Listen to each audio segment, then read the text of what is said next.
पल्लवी जोशी यांनी खूपच कमी वयात त्यांच्या अभिनय प्रवासाला सुरुवात केली. आज त्या प्रसिद्ध अभिनेत्री असण्यासोबतच प्रसिद्ध निर्मात्या देखील आहेत. त्यांनी निर्मिती केलेल्या अनेक चित्रपटांनी बॉक्स ऑफिसवर खूप चांगलं कलेक्शन केलं आहे. 90च्या दशकात अनेक मालिकांमध्ये त्या मुख्य भूमिका झळकल्या होत्या. एवढंच नव्हे तर अंताक्षरी या प्रसिद्ध कार्यक्रमाचं देखील त्यांनी सूत्रसंचालन केलं होतं. 90च्या दशकातील टेलिव्हिजनवरील प्रसिद्ध अभिनेत्रींमध्ये त्यांची गणना केली जात असे.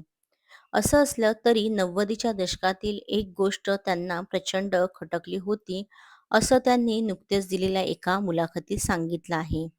त्यांनी या मुलाखतीत सांगितलं आहे की ही 90च्या दशकातील गोष्ट आहे. त्यावेळात एका मासिकाच्या कव्हर पेजवर माझा आणि शेखर सुमन यांचा फोटो होता. कारण त्या काळातले मी आणि शेखर सुमन आम्ही दोघंही सर्वाधिक मानधन घेणारे टेलिव्हिजनवरील कलाकार होतो. असं असलं तरीही शेखर सुमन आणि मला मिळणाऱ्या मानधनामध्ये खूपच तफावत होती आणि हे सगळं कळल्यानंतर मला धक्काच बसला होता. मला जितके पैसे मिळायचे त्यापेक्षा दुप्पट पैसे शेखर सुमन यांना मिळत होते. खरं तर त्यावेळची सर्वाधिक पैसे घेणारी मी अभिनेत्री होती. असं असलं तरी अभिनेत्याच्या तुलनेत हे मानधन निम्म होतं आणि त्या काळात देखील अभिनेत्री आणि अभिनेत्याला मिळण्यामधील मानधनामध्ये किती तफावत होती हे तुम्हाला या सगळ्यावरून कळलंच असेल.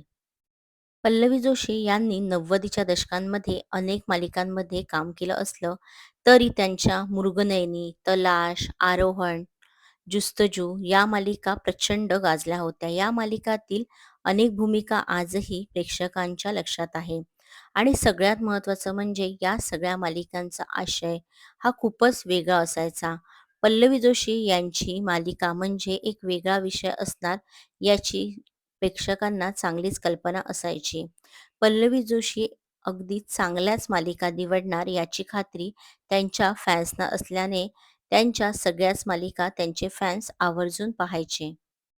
पल्लवी जोशी यांनी काही वर्षांपूर्वी सारेगमप या मराठी कार्यक्रमाचं सूत्रसंचालन देखील केलं होतं.